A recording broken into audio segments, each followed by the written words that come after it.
Alright, so I know there's only like 7 or 8 people who ever bought a Wii U, and that half of them are currently in prison for selling their prescription pills. But for those of you who have no idea what I'm talking about right now, the Wii U was Nintendo's home console that actually came out in between the Wii and the Switch. Despite the fact that there were like 87 reasons why nobody ever bought the dang thing, it actually had a handful of games that were pretty fun. But seeing as how Nintendo's probably bleeding money keeping the Wii U's eShop up and running, it's only a matter of time before they shut it down once and for all. And seeing as how that fateful day is most likely going to be sooner than later, then you should probably be ransacking the eShop for any games that were only available digitally, as well as any retail games that became expensive as hell in the aftermarket. Thankfully, most of the best games were already ported over to the Switch, but there are still a few noteworthy titles that'll probably never make the jump thanks to their unique use of the gamepad, as well as others that'll never be quite as good on another platform for the very same reason. And sure, if you got a clean criminal record and don't mind taking a little bit of a risk, then you're probably just gonna berate me in the comments and end up hacking the console. But according to my stepdad, who's currently serving 7 life sentences, prisoners don't take too kindly to Wii U hackers. So if you ever get the urge to collect for this console so you could have something to play in your bomb shelter after everyone else gets raptured, but you also don't want to get shanked in the slammer, then sit back in your Sensei Ricky's beanbag and allow me, the Ayatollah of rock and roll, a Cameron all one word, to tell you the 9 Wii U games you should prioritize getting on the eShop the most before Nintendo puts the kibosh on it once and for all. Number 1. Twilight Princess HD, and Wind Waker 2, I guess. Okay, so it's pretty much impossible that they're never going to port either of these two games again, whether it be for the Switch or its successor, the new Switch U Deluxe. I mean, come on, they're 3D Zelda games, I don't even have to explain what they are to you. But even though it's only a matter of time before these games get ported again, I'd bet like $5 that Nintendo's never going to use a gamepad for a controller ever again, and honestly, I think that this little doohickey kind of makes these games an ass hair better.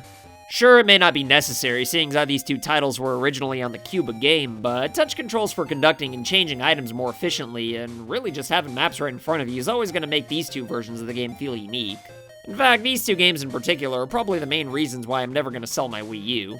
So unless Nintendo gives us the option to use an extra Switch tablet as a gamepad for Wii U ports, then I'd recommend getting these two remasters if you're one of the 8 people who have the option to. And of course, if you don't feel like paying too much for either of them, then they are both cheaper digitally at the time of this recording. Number 2. Game & Wario. Currently, this is the only Wii U game that I actually want but don't have, but since the game costs more than my ass on eBay, it looks like I'm gonna have to get it digitally, and unless you're some kind of a multi-hundredaire, then I'd recommend you do the same thing if you expect to pay your egg bills on time. As far as what the game actually is, though, it's technically a part of the WarioWare series, but instead of playing a bunch of minigames that you only have a few seconds to figure out and complete, Game & Wario's only got 16 minigames that take a good bit longer. Initially, people weren't very happy with this game when it first came out because they thought that it was lacking a little bit, and I can't say that I blame them, which is why nobody ended up buying it.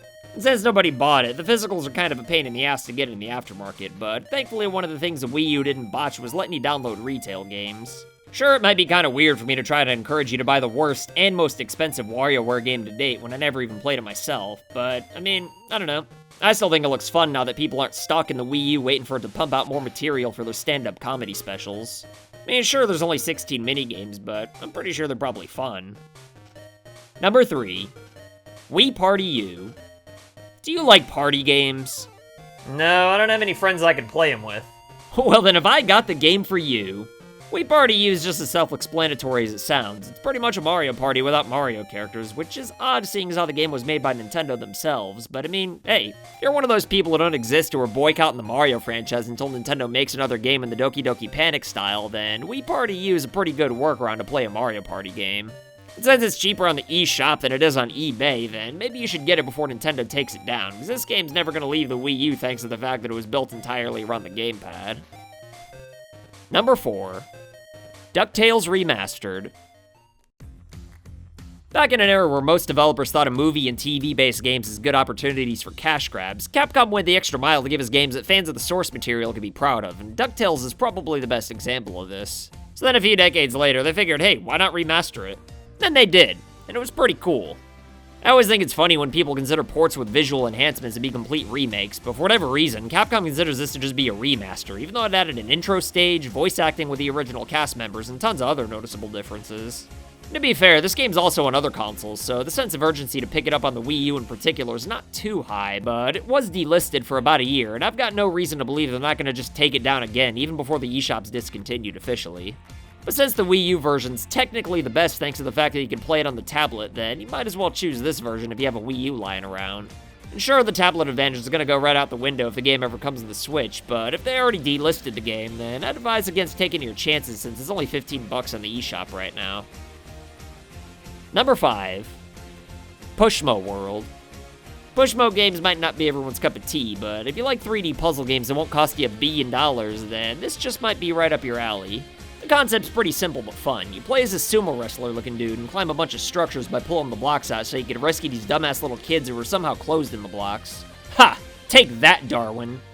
But anyway, they never made a physical of this game, and even though I'm sure it'll probably get ported at some point, I'd still download it now while you still can just in case a port never happens. Number 6.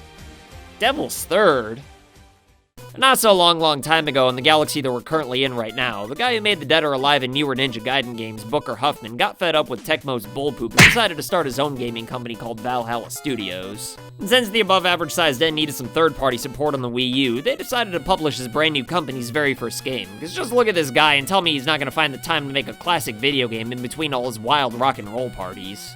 Well, that's what you'd think, but apparently this guy went to one Creed concert too many, and when left to his own devices, Mr. Huffman made what's considered to be one of the worst Wii U games ever made.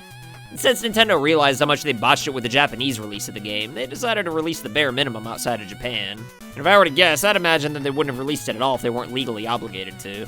Since there were so few copies of a Nintendo-published game on a console that desperately needed something new, the initial batch sold out and caused the prices to skyrocket right away.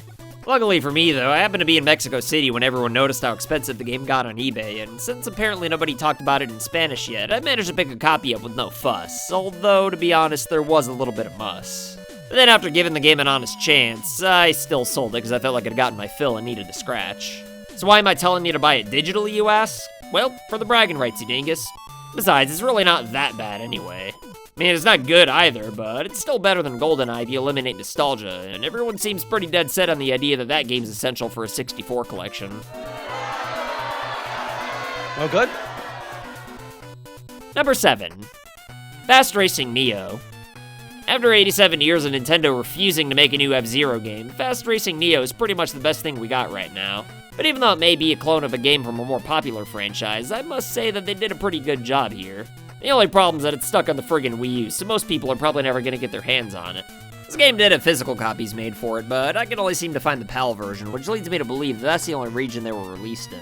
But even if you live in jolly old England, a digital version may still be your best bet, seeing as how the physicals are expensive as all hell. Number 8. Fatal Frame Maiden of the Black Water. This is a pretty unique horror game where you play as 3 different characters exploring a haunted mountaintop, and the only way to fight back is by using your special camera that you control using the gamepad. It may not be the greatest horror game in the history of the universe or anything like that, but I'd still consider this to be one of the must-have games to define the Wii U. Sadly though, Nintendo distributed this in a pretty silly way. It got a physical release everywhere in the world except for North America due to gross incompetence according to Wikipedia. And it would do some more research to elaborate a little bit more on what that's all about, but I'd rather not ruin the magic of the phrase gross incompetence. The thing that's weird to me, though, is that the game's too big to fit on the basic 8GB Wii U model, so the digital version lets you play the prologue and first 2 chapters for free, with the option to buy the full game if you got the extra storage to support it. I'd imagine that this didn't lead to a whole lot of sales, seeing as most people only typically play games for a little bit before moving on. But even though I usually prefer physical, I kinda live in North America, so this is my only option. And even if I didn't, the physicals are still pretty expensive everywhere else.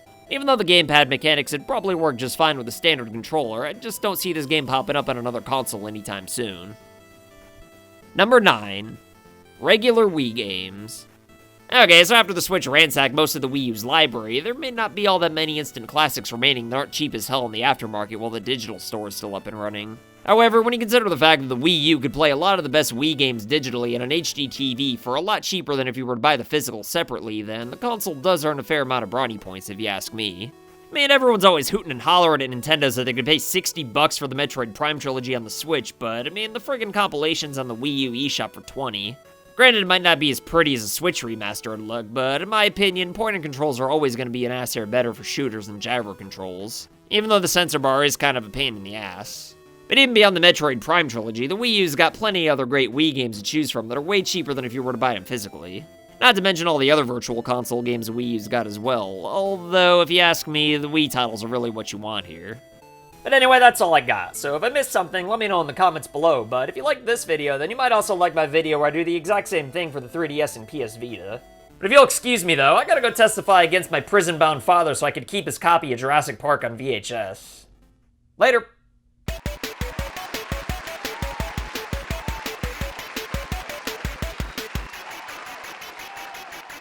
So I want to say thank you to your loyalty, thank you for your support.